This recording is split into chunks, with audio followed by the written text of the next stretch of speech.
இந்து மதத்தில் வாரத்தின் ஒவ்வொரு நாளும் ஏதாவது ஒரு கடவுள் அல்லது தெய்வத்திற்கு அர்ப்பணிக்கப்படுகிறது.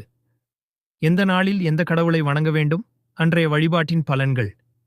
திங்கட்கிழமை. திங்கட்கிழமை சிவனுக்கு மிகவும் உகந்த தினம்.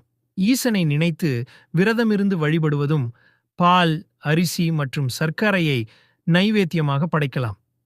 செவ்வாய்க்கிழமை.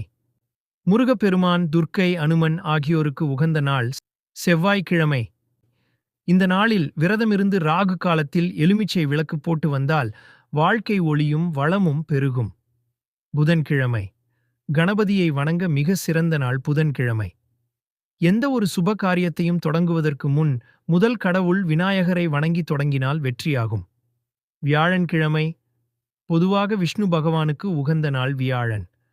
அதே சமயம் அவரின் துணைவியான லக்ஷ்மி தேவியை வணங்கவும் உகந்த நாள். தட்சிணாமூர்த்தி குரு வழிபாடு செய்ய ஏற்ற நாள். வெள்ளிக்கிழமை.